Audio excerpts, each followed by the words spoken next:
ఎట్టి తపంబు చేసెనుకో, ఏ తపస్సు చేశాడో, ఎట్టి తపంబు చేసెనుకో, ఎట్టి సుకర్మములు ఆచరించెనో, ఏ మంచి పనులు చేశాడో, ఎట్టి నిజంబు పలికెనుకో, ఏ నిజం చెప్పాడో కష్టకాలంలో. కాబట్టి మున్నెట్టి మహాత్ములకునైనా మహాత్ములకు కూడా నీ పాదముల యొక్క స్పర్శ దొరకలేదు. అటువంటి వాడు ఇవాళ తలకెక్కి నటించదవి ఫణీంద్రుపై, ఏదో ఒక్కసారి ఇలా పాదాలు పెట్టి తీసేస్తేనే వాడి జన్మధన్యం. ఒక్కసారి బలిచక్రవర్తి తల మీద ఇలా పెట్టాడంతే. ఇలా తల పెట్టినందుకు బలిచక్రవర్తి గాథ అష్టమ స్కంధంలో భాగవతంలో అద్భుతంగా పెద్దపీట వేసి చెప్పుకుంటున్నాం. అటువంటిది ఏకంగా 101 పడగల మీద పాదాలు పెట్టి నృత్యం చేశాడు. మన్మూర్ధిని కాళియపడే వికటాట వీషు శ్రీ వెంకటాద్రిశిఖరే శిరసశ్రుతీనాం చిత్తేప్యనన్య మనసాం సమమాహితౌతే శ్రీ వెంకటేశ చరణౌ శరణం ప్రపద్యే. అది ఆయన దయ. కాబట్టి ఈశ్వర, వీడు ఏమి తపస్సు చేశాడు, ఏమి నిజం చెప్పాడు, ఏమి సుకర్మములు ఆచరించాడు? ఈ జన్మలో వీడి పడగల మీద, వీడి తలల మీద మీ పాదములు నృత్యం చేశాయా? మాకు చాలా ఆశ్చర్యంగా ఉంది. ఎంత అదృష్టవంతుడు అంటే, అంత అదృష్టవంతుడై అంత పూర్వజన్మ పుణ్యం ఎక్కడో ఉంది కాబట్టి కృష్ణపాద స్పర్శ తగిలింది. కృష్ణపాద స్పర్శ తగిలిన వాడి దుష్టబుద్ధి పోవాలి తప్ప చచ్చిపోవలసిన అవసరం ఏమిటి? వాడిలో వచ్చిన పరివర్తన గుర్తించు, మా మార్పు గుర్తించు. మార్పు గుర్తిస్తే క్షమించాలి, చంపేస్తానంటే ఎలా? అనన్రో అంతర్లీనంగా ప్రతిపాదిస్తారు ఈశ్వరతత్వాన్ని. ఏమి ప్రార్థన అండి నాగకన్యలది. అందుకే వింటారు కాళీయమర్దనం. ఎందుకు వింటారంటే కాళీయమర్దనంలో పద్యాలు చదువుకుంటే వచ్చే ఆపదలు కూడా తొలగుతాయి.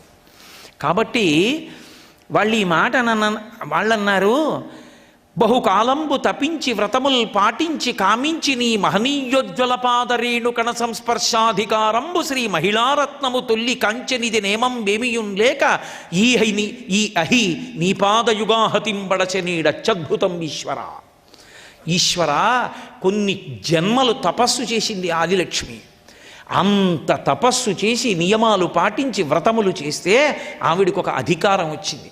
ఏమిటా అధికారము అంటే, ఆమె నీ పాదములకు అంటి ఉన్న కణములలో ఒక కణాన్ని ముట్టుకునే అధికారాన్ని పొందింది. ఆవిడే చెప్పుకుంది, వ్రతముల్ దేవగురుద్ది జన్మబుధ సేవల్ దానధర్మాదులన్ గత జన్మంబుల ఈశ్వరున్ హరిజగత్ కళ్యాణు కాంక్షించి చేసి తినేనిన్ వసుదేవనందనుడు నా చిత్తేశుడవుగాక నిర్జితులైపోదురుగాక సంగరములో చేదీశ ముఖ్యాధముల్ అని చెప్పింది కృష్ణ రుక్మిణీ కళ్యాణంలో. అంత తపస్సు చేస్తే లక్ష్మీదేవికి నీ పాద పరాగమునందు ఒక కణాన్ని ముట్టుకునే అధికారం దొరికింది. ఈశ్వర, ఏం అదృష్టం వీడిది. మా భర్త ఇవాళ ఏకంగా నీ పాదములే ఆయన తలల మీద అన్ని మాటలు కదిలేయి. కాబట్టి లక్ష్మీదేవి కన్నా అదృష్టవంతుడుగా కనబడుతున్నాడు మా ఆయన మాకిప్పుడు. లోకంలో ఒక మర్యాద ఒకటి ఉంది, ఈసడించి భర్తని మాట్లాడకూడదు. అది భార్యకు ఉండవలసినటువంటి ధర్మం. భర్త ఎంత నిజంగా ఆపదలో ఉండనివ్వండి, ఎంత తెలివి తక్కువ పనిచేసి రానివ్వండి, భర్త శాంతి పొందేది ఎక్కడ అంటే భార్య యొక్క మాట చేత శాంతి పొందుతాడు. భర్త ఊరడిల్లేది ఎక్కడ అంటే భార్య మాట చేత ఊరడిల్లుతాడు. నిద్ర పట్టనివాడు కూడా నిద్ర ఎక్కడ పడుతుంది అంటే, ఏదైనా పడకూడని మాట పడి బాధపడి నిద్ర పట్టక పరివేదన పొందుతున్నవాణ్ణి కన్న తల్లిలా నుదురి మీద చెయ్యేసి ఎందుకంత బాధపడతారు? మీరు నమ్ముకున్న ఈశ్వరుడు లేడు మీకు, ఎందుకు అలా బాధ? తప్పు కదూ, అలా బాధపడచ్చా? ఇన్ని తెలిసి పడుకోండి అని భార్య జుత్తులో వేళ్లు పెట్టి తలని మిరిందనుకోండి, భర్త నిద్రపోతాడు. మీ చేతకానితనమే ఇలా చేసిందనుకోండి, వాడి తల బద్దలైపోతుంది రాత్రి. నేను మీతో పరమ సత్యం చెప్తున్నాను, నేను కావ్య ప్రయోజనం చెప్తున్నాను, నా సొంత అభిప్రాయం కాదు. రాముడి గౌరవం అంతా సీతమ్మే. నేను చెప్పలేదు, మహాత్మా గాంధీ చెప్పారు సాబర్మతి ఆశ్రమంలో.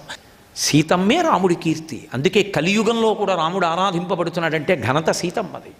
ఒక పురుషుడి శాంతి, పురుషుడి ఆయువు, పురుషుడి యొక్క కీర్తి సమస్తము ఆయన భార్య యందు ఉంటాయి. ఆయన బతికినా ఆయన చచ్చిపోయినా ఆవిడే 90% కారణం. కాబట్టి ఆయన ఉన్నతికి వెళ్ళినా ఆవిడే కారణం అవుతుంది. అందుకే ధర్మపత్ని అని పిలిచింది శాస్త్రం, కామపత్ని కాదు. పురుషుడి జీవితాన్ని ఉద్ధరించి పండించేస్తుంది. అందుకే భార్య చచ్చిపోతే పురుషుడు ఏడ్చాడు, ఇహమునందు భోగాన్ని పరమునందు సుఖాన్ని పుణ్యకర్మల్ని ఎత్తుకుపోయావే నీతో అన్నాడు. ఆవిడే లేదనుకోండి, ఎడంభుజం మీదకి ఉత్తరయం తగలకూడదు. ఇహ తన కూతురికి కన్యాదానం చేయడానికి వీల్లేదు. ఏ యజ్ఞం చేయడానికి వీల్లేదు, ఆవిడ ఉంటేనే ఉత్తమ కర్మలు. అంత గొప్ప స్థానం భార్యాస్థానం. కాబట్టి అది ధర్మ ప్రతిపాదన అంటే. వాళ్ళు భర్తని ఈసడించలేదు, అంత తప్పు చేసిన వాణ్ణి, కృష్ణపాదముల కింద ఉన్నవాణ్ణి వీడు ఎంత పుణ్యమో చేసి ఉండకపోతే ఇది ఎలా సాధ్యం అని అడిగారు. అది స్తోత్రం అంటే, అది ధర్మం అంటే నిజంగా. కాబట్టి ఈ మాటలు అడిగి, కానీ ఒక్క మాట చెప్తాం, గత జన్మలలో ఏదో పుణ్యం చేశాడు కాబట్టి నీ పాదస్పర్శ ఉంది, అది సౌకుమార్యంగా తగలలేదు, అది పరమభక్తితో తగలలేదు. అన్నమయ్య అడుగుతాడు, పరమయోగీంద్రులకు భావగోచరమైన సరిలేని పాదాల జంట కంటి అంటాడు. ఇలా వెళ్ళి పాదాలు చూడడం కాదు, భావయోగీంద్రులకు పరమయోగీంద్రులకు భావగోచరమైన అన్న అర్థం వేరసలు. దానికి అర్థం ఏంటంటే, నేను వెంకటేశ్వర స్వామి వారిని ధ్యానం చేస్తే ఆయన కూర్చోవాలి. నిలబడి వెంకటేశ్వరుడు కనపడ్డాడు అనుకోండి, అదేం ధ్యానం? ఆయన కూర్చోవాలి, దా అని నన్ను పక్కన కూర్చోబెట్టుకోవాలి. ఇప్పుడు నన్ను పక్కన కూర్చోబెట్టుకుంటే ఆయన పాదపీఠం మీద 2 పాదాలు పెట్టారనుకోండి, పచ్చటి పంచలోంచి నాకు ఆ 2 పాదాలు కనపడుతుంటే నేనేమంటాను? నేను కాదు, శంకరాచార్యుల వారే చెప్పారు, గృహీత్వా హస్తాభ్యాం, స్వామి నా చేతుల్లో ఒక్కసారి పెట్టండి అంటాను. ఇప్పుడు నేను కింద చేతులు ఎడతానా, ఆయన ఎత్తుతారు ఆ పాదాలు? నేను ఇలా 2 చేతులు పడితే ఆయన 2 పాదాలు ఎత్తి నా చేతుల్లో పెట్టారనుకోండి, గృహీత్వా హస్తాభ్యాం, నేను పొంగిపోయిలా పట్టుకుని అలా ఉండగలనా?